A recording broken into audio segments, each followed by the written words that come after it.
Christmas.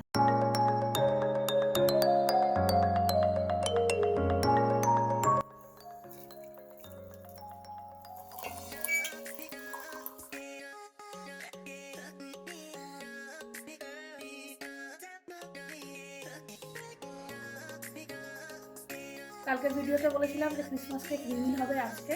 তো Christmas cake আমার, আর গরম গরম চা দিয়ে গুড মর্নিং সবাইকে। আশা করি তোমাদের ক্রিসমাস ভালোই কাটছে।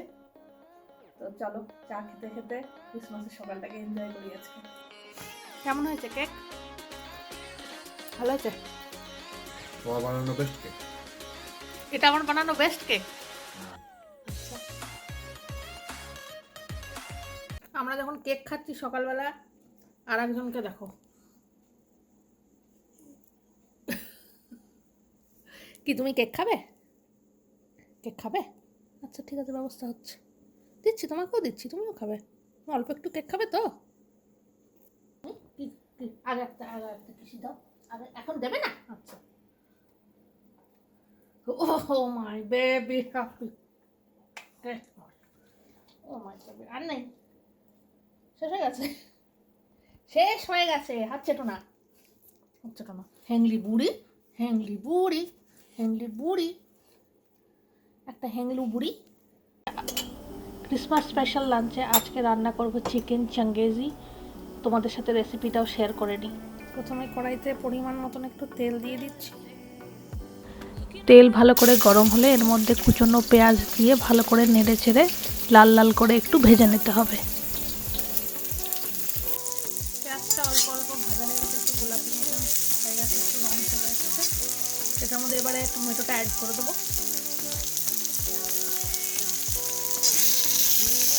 এখানে আমি 1.5 মতন টমেটো নিয়েছি। তোমরা চাইলে একটু কমও নিতে পারো। টমেটো আর পেঁয়াজটা একটু ভাজা ভাজা সেদ্ধ মতন হলে তারপরে এটার একটা পেস্ট বানাতে হবে। এটাকে ঢাকা দিয়ে দিই, গ্যাসটা কমিয়ে দিই। পেঁয়াজ আর টমেটোটা ভাজতে দিয়ে আমি চলে এসেছি চিকেনটাকে ম্যারিনেট করবো। তো দেখে নিই চিকেনটা কী কী দিয়ে ম্যারিনেট করবো। চিকেনটা ম্যারিনেট করার পর 15 মিনিট রাখলেই কিন্তু যথেষ্ট। চিকেনটা ম্যারিনেট করার জন্য এর মধ্যে দিয়ে দেবো 2 চামচ আদা রসুন বাটা,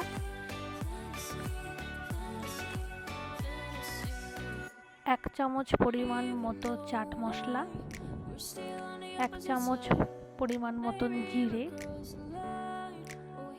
1/2 চামচ গরম মশলা গুঁড়ো,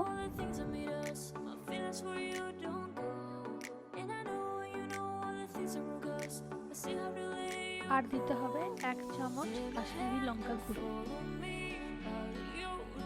অর্ধেকটা পাতিলেবুর রস। এই সমস্ত উপকরণ দিয়ে ভালো করে চিকেনটাকে মেখে নিয়ে 15 মিনিট রেখে দিতে হবে।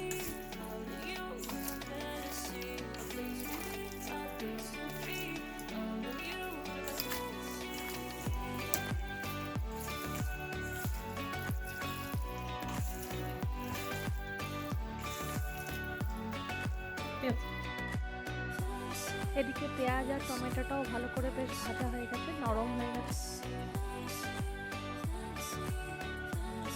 টমেটো আর পেঁয়াজের এই ভাজাটাকে এবার আমি মিক্সিতে ঘুরিয়ে নিয়ে একটা পেস্ট তৈরি করে রাখবো। কড়াইতে আবার কিছুটা তেল দিয়ে ম্যারিনেট করে রাখা চিকেন 15 মিনিট পরে বেশ ভালোভাবে লাল লাল করে ভেজে নিয়ে তুলে রাখতে হবে।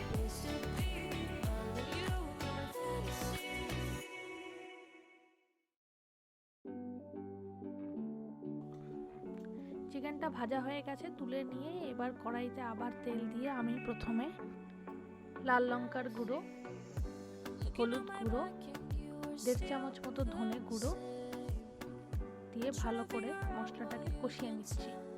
এর সাথে দেব 1 চামচ মতন কাশ্মীরি লঙ্কা গুঁড়ো। তো মশলা ভালোভাবে কষা হয়ে গেলে এর মধ্যে টমেটো আর পেঁয়াজের পেস্টটা দিয়ে ভালো করে কষে নিয়ে চামচ পরিমাণ মতো কস্তুরি মেথি পাতা গুঁড়িয়ে দিয়ে দেবো। ভেজে রাখা চিকেন ভালোভাবে কষে জল দিয়ে সেদ্ধ করার আগে কাঁচা লঙ্কা ছিঁড়ে ছড়িয়ে দেবো। ক্রিসমাস স্পেশাল দুপুরের মেনু রেডি। চিকেন চাঙ্গেজি রয়েছে এখানে, আর করেছি পিস পোলাও। পিস পোলাওটা আমি তোমাদের রেসিপিটা আর শেয়ার করছি না, কারণ পিস পোলাওটা খুব সহজ একটা রেসিপি। তবে তোমরা যদি এই রেসিপিটা জানতে চাও পিস পোলাওয়ের, অবশ্যই আমাকে কমেন্টে জানিও, তোমাদের সাথে শেয়ার করলে আমারও খুব ভালো লাগবে। তো অনেকটা বেলা হয়ে গেছে, প্রায় অলমোস্ট 2:30 পৌনে 3টে বাজছে। আর দেরি করবো না, খেয়ে নিই।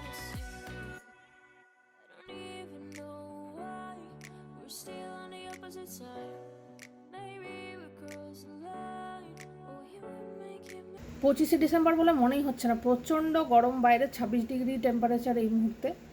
তো এরকম এর আগে টেক্সাসে আমরা 5 বছর আছি, এরকম এর আগে আমি কোনো দিন দেখিনি যে ডিসেম্বর মাসে 25 তারিখ আজকে এতটা গরম, মানে এসি ফ্যান সমস্ত কিছু চলছে। আর দেরি করব না, অনেকটা বেলা হয়ে গেছে, চলো খেয়ে নিই, তারপর আবার তোমাদের সাথে আরও অনেক কিছু শেয়ার করার রয়েছে। কি কি চাই, তুমি চলে এসছো? চিকেনটা খেয়ে বল কেমন হয়েছে। সৌভিকার শরীরটাও ভালো নেই, দেখতে ভালো হয়েছে? দেখতে ভালো হলো হবে না, খেতে কি হয়েছে সেটা বল। খুবই কমপ্লিমেন্টারি হয়েছে। ভালো হয়েছে? ঝাল হয়েছে বেশি? না। এখন বাজছে বিকেল 4:30, 4:45 মতন। সৌভিক গেছে মিষ্টিকে নিয়ে হাঁটাতে। আর হঠাৎ করে পেয়ে গেছি একটা ক্রিসমাসের নেমন্তন্ন। তোমাদেরকে সকালে বললাম যে কোনো ক্রিসমাসের পার্টি বা কোনো নেমন্তন্ন ছিল না, কিন্তু হঠাৎ করে আমাদের এক দিদি সে ফোন করে বললো যে চলে আসতে। তো এখন রেডি হয়ে গেছি। একদিকে ভালো, কারণ ক্রিসমাসে এখানে কোনো কিচ্ছু করা যায় না, সমস্ত দোকানপাট বন্ধ থাকে, রাস্তাঘাটও একদম ফাঁকা থাকে, সবাই নিজের নিজের পরিবার বাড়ির সদস্য এদের নিয়েই ক্রিসমাসটা কাটাতে ভালোবাসে। একদম আমাদের দেশের উল্টো। আমাদের দেশে তো আজকের দিনে পার্ক স্ট্রিট বলো বা মানে ছোট বড় যে কোনো শহরতলি একদম গম গম করে মানুষজন, মানে রাস্তাঘাটে গম গম করে। আমার সেটা এত ভালো লাগে, এখানে আমরা সেটা একদমই মিস করি। মানে একদম উল্টো এখানে ছবিটা। ক্রিসমাস হোক বা থ্যাঙ্কসগিভিং হোক, যে কোনো বড় উৎসবে রাস্তাঘাট সমস্ত ফাঁকা, পাবলিক ট্রান্সপোর্টও সেরকম থাকে না। আমেরিকাতে এমনিতেই পাবলিক ট্রান্সপোর্টের অসুবিধা রয়েছে। আর দোকান বাজারও সমস্ত বন্ধ থাকে, সমস্ত মল, গ্রসারি, সমস্ত ছোটোখাটো দোকান সব বন্ধ থাকে। তো আপাতত ক্রিসমাসটা আর বাড়িতে কাটাতে হচ্ছে না, আর একটু পরে বেরিয়ে যাব, যদি সম্ভব হয় তাহলে তোমাদের সাথে ওখানে গিয়ে বিদির সাথে যাদের বাড়িতে যাচ্ছি, যাদের বাড়িতে পার্টিটা রয়েছে, পার্টি বলবো না, যা হোক একটা মানে গ্যাদারিং, সেটা তোমাদের সাথে শেয়ার করব ওখানে গিয়ে। পার্টিতে যাওয়ার আগে তোমাদের সাথে আর একটা জিনিস শেয়ার করার ছিল। আমি আর মিষ্টির দুজনেই সান্টার থেকে গিফট পেয়েছি। আগে এই হচ্ছে মিষ্টির গিফট, আর এই হচ্ছে সেন্টার থেকে আমার গিফট। গিফটের ভেতরে কি আছে? হ্যাঁ হ্যাঁ আমরা দেখবো। মিষ্টি পুরো নাক ঢুকিয়ে দিয়েছে গিফটের ভেতরে। কি আছে দেখি কি আছে। ওরে বাপরে, মিষ্টির জন্য রয়েছে আইসক্রিম, এটা বানাতে হবে। আচ্ছা এখানেই বসো, ঠিক আছে, এখানেই বসো, এখন ওটা খাওয়া যাবে না। আর রয়েছে মিষ্টির জন্য হ্যাপি হলিডেজ এর একটা ব্যান্ডানা, যেটা মিষ্টিকে পরাবো। এটা কি দেখো, তোমার জন্য সান্টা নতুন খেলনা, তুমি সব ফেলে দিচ্ছ। আর এটাও আছে, এটা কি? ওরে বাবা, দেখি এটা একটু পরিয়ে দেবো তোমাকে, পরবে এটা? গ্রিনচের টুপি আছে, গ্রিনচের ব্যান্ড।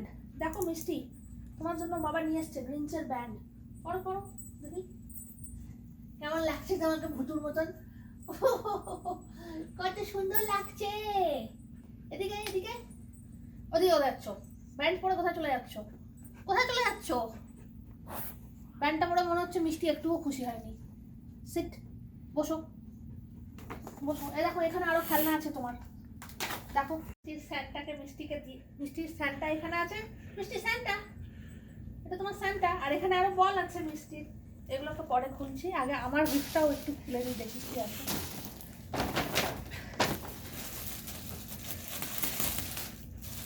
এই খুব সুন্দর হয়েছে, এটা খুব সুন্দর হয়েছে। থ্যাংক ইউ স্যান্টাকে, থ্যাংক ইউ এত সুন্দর কোটটা দেওয়ার জন্য। মোটেই গরম নেই যে কোটটা পরে এখন আমি ডেমনস্ট্রেট করবো, মানে জ্যাকেটটা পরে। তো ঠান্ডা পড়ুক, ঠান্ডার জন্য অপেক্ষা করছি, জ্যাকেটটার জন্য অপেক্ষা করছি যে কবে করতে পারি। তো এই ছিল আমাদের স্যান্টার গিফট আমার আর মিষ্টির জন্য। তবে স্যান্টাকে এই মুহূর্তে কোনো গিফট দেওয়া আমাদের পক্ষে সম্ভব হয়নি, স্যান্টার গিফট আসছে, সেটা হয়তো পরে রিভিল হবে। আমরা অনেকক্ষণ বিদিশাদির বাড়িতে এসেছি এবং এখানে খুব গল্পও হচ্ছে, খুব আড্ডা চলছে, বাঙালির আড্ডা একদম। খাওয়া দাওয়াও আমাদের মোটামুটি কমপ্লিট হয়ে গেছে অনেকক্ষণ, কিন্তু আড্ডা শেষ হচ্ছে না। তো আজকের ব্লগটা আমি এখানেই শেষ করব, কারণ এই আড্ডার কখন শেষ হবে বা কোথায় শেষ হবে আমি বলতে পারছি না। তো তর্ক, গল্প, আড্ডা চলতে থাকুক আমাদের। তবে ব্লগটাকে এখানেই এবারে ইতি টানতে হবে। এই ব্লগটাকে আজকে এখানেই শেষ করলাম। তোমাদের যদি ভালো লেগে থাকে তাহলে অবশ্যই শেয়ার, কমেন্ট এবং সাবস্ক্রাইব করো। প্লিজ সাবস্ক্রাইব করো চ্যানেলটাকে যদি তোমাদের ভালো লাগে। তোমরা যত বেশি সাবস্ক্রাইব করবে, যত বেশি কমেন্ট করবে, শেয়ার করবে, আমাদের উৎসাহ থাকবে আরও বেশি বেশি ব্লগ বানাবার। তাহলে আবার দেখা হবে নেক্সট ব্লগে।